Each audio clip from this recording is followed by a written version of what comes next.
Hello everyone.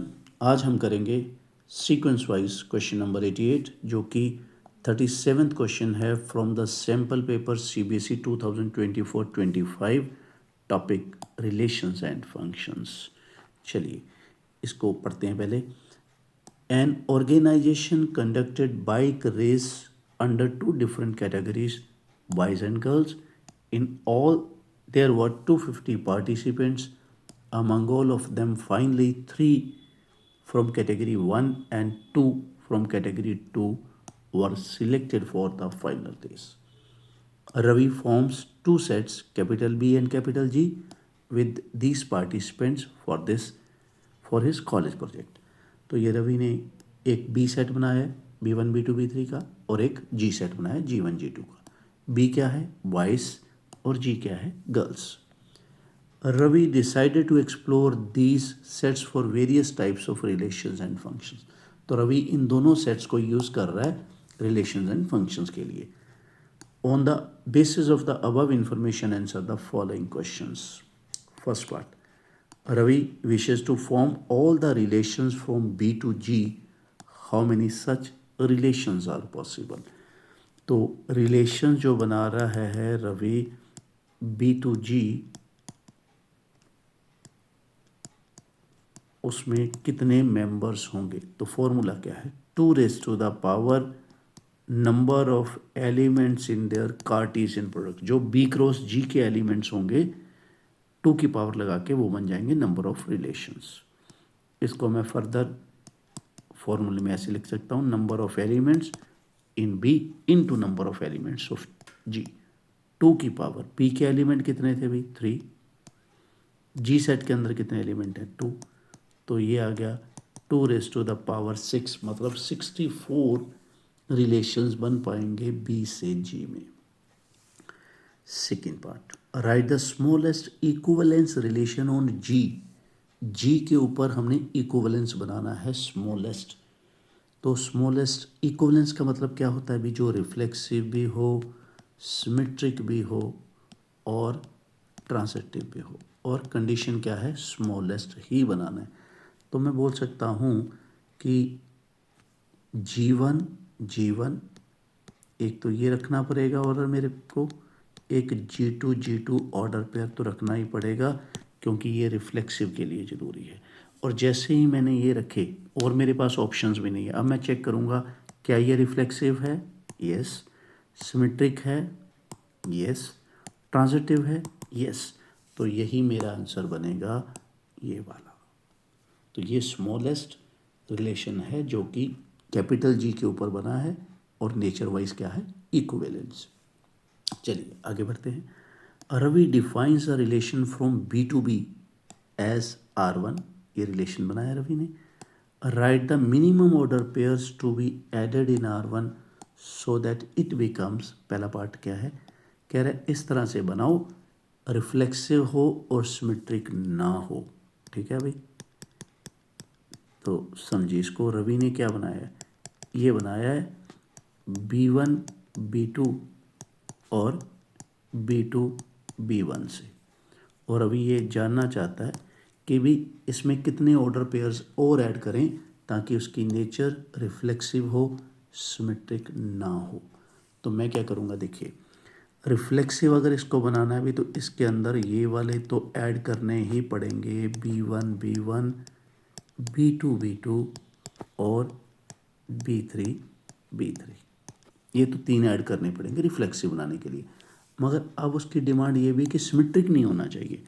तो अगर मैं इन तीनों को इसके अंदर मैं डाल दूं तो भाई ये रिफ्लेक्सिव हो जाएगा और सिमेट्रिक भी हो जाएगा, क्योंकि सभी के उल्टे ऑर्डर पेयर्स वहाँ पे मौजूद है। देखिए B1 B2 का B2 B1 है, इन सभी के उल्टे तो ये खुद ही हैं। तो इसका मतलब क्या है कि अगर मैं यहाँ पे छोड़ूंगा तो ये गलत हो जाएगा, क्योंकि ये रिफ्लेक्सिव तो बन गया, सिमेट्रिक नहीं होना चाहिए था, मगर ये सिमेट्रिक बन गया। तो इसके लिए मेरे को क्या करना पड़ेगा? एक ऐसा ऑर्डर पेयर मैं ऐड कर दूंगा कोई भी जिसका उल्टा इसमें मौजूद ना हो। तो अगर मैं ये ऐड कर दूं B2 B3 इसके अंदर, ठीक है, तो ये हमारी कंडीशन को पूरा कर देगा कि रिफ्लेक्सिव बनने के लिए ये काफ़ी थे। ठीक है, और सिमेट्रिक ना बनने के लिए ये काफ़ी है। तो मेरा जवाब क्या होगा कि भी चार ऑर्डर्ड पेयर्स मेरे को इसमें ऐड करने पड़ेंगे। कौन कौन से? ये वाले, ये चारों अगर मैं ऐड कर दूंगा तो मेरा रिलेशन रिफ्लेक्सिव रहेगा और सिमेट्रिक नहीं रहेगा। सिमेट्रिक क्यों नहीं रहेगा? क्योंकि B2 B3 मैंने डाल दिया, मगर उसका उल्टा वहाँ पे B3 B2 नहीं है। चलिए आगे चलते हैं। अब वो कह रहा है रिफ्लेक्सिव हो, सिमेट्रिक हो, बट ट्रांजिटिव ना हो, उसी की बात कर रहा है R1 की। ठीक है, दोबारा से फिर मैं बताता हूँ। देखिए कि R1 के अंदर रवि ने ये तो लिखे हुए हैं B1 B2 और B2 B1। वो कह रहा है कि कौन कौन से ऑर्डर पेयर आप डालोगे कि ये रिफ्लेक्सिव रहे। जैसे मैंने आपको पिछले पार्ट में भी बताया कि वे रिफ्लेक्सिव बनाने के लिए ये तो लिखने ही पड़ेंगे, तो ये 3 तो आएंगे। ठीक है, ये इसके अंदर मैं रखूँगा, तो ये टोटल 5 हो चुके हैं हमारे पास, 3 हमने डाले हैं। ठीक है, हम काउंट करेंगे हमने कितने रखने पड़ेंगे इसके अंदर। तो ये बन गया भी रिफ्लेक्सिव। अब सिमेट्रिक की बात करें तो सिमेट्रिक भी है, ये सिमेट्रिक है क्योंकि सभी का उल्टा देखिए B1 B1 B2 B2 B3 B3 और B1 B2 का उल्टा B2 B1 है। ठीक है ना, तो हमें क्या चाहिए था? रिफ्लेक्सिव भी चाहिए, सिमेट्रिक भी चाहिए, मगर ट्रांजिटिव नहीं चाहिए। अब अगर मैं इसकी बात करूं तो ये क्या है? ट्रांजिटिव भी है, मगर मेरे को ट्रांजिटिव नहीं बनाना है। ठीक है, अगर मेरे को ट्रांजिटिव नहीं बनाना है तो मेरे को कोई ऐसा ऑर्डर पेयर ऐड करना पड़ेगा जो ट्रांजिटिविटी को ख़त्म करे। ठीक है, तो अगर मैं यहाँ पे ये डाल दूँ B2 B3, ठीक है, अगर मैं B2 B3 डाल दूंगा तो अब आपको ये भी ध्यान रखना पड़ेगा कि B2 B3 डालने से क्या होगा? ये सिमेट्रिक नहीं रहेगा, क्योंकि B2 B3 अकेला डाल के सिमेट्रिक भी खराब हो जाएगा हमारा, तो इसलिए B3 B2 भी डालना पड़ेगा। ठीक है, क्योंकि सिमेट्री को भी बचा के रखना है, रिफ्लेक्सिव को बचा के रखना है, सिमेट्रिसिटी को बचा के रखना है। तो अब देखते हैं कि क्या भाई ये ट्रांजिटिव होगा क्या ये ट्रांजिटिव होगा? नहीं, अब ट्रांजिटिव नहीं होगा, वो मैं आपको बताता हूँ। देखिए एक ऑर्डर पेयर हमारे पास ये है B1 B2, ठीक है, जिसको मैं बोलूँगा कि चलो ये R1 के अंदर है। ठीक है, इसको मैं लिख के बताता हूँ कि ये R1 के अंडर है। और एक हमने ये रखा है B2 B3, ये भी क्या है? R1 के अंदर है। मगर अब एक ऑर्डर पेयर ये वाला कहीं हमारे पास नहीं है, तो यही कारण है कि ये ट्रांजिटिव नहीं रहेगा। तो क्या हम बोल सकते हैं कि भाई अगर हमें रिफ्लेक्सिव और सिमेट्रिक बनाना है और ट्रांजिटिव नहीं बनाना है तो कौन कौन से ऑर्डर पर ये वाले ऑर्डर पेयर्स हमें ऐड करने पड़ेंगे? ध्यान से आप देखिए, मैं थोड़ा कलर चेंज कर देता हूँ। ये वाले 5 ऑर्डर पेयर्स मेरे को ऐड करने पड़ेंगे जो कि कंडीशन को पूरा करेंगे। ठीक है, कौन सी कंडीशन है? रिफ्लेक्सिव पे यस, सिमेट्रिक पे यस, ट्रांजिटिविटी पे नो। तो 5 ऑर्डर पेयर्स आर रिक्वायर्ड। चलिए थर्ड का पढ़ते हैं, B part. If the track of the final race for the biker B1 follows the curve this where, ये एक्स और वाई के बारे में लिखा है, then state whether the track represents 1 and onto function और नॉट।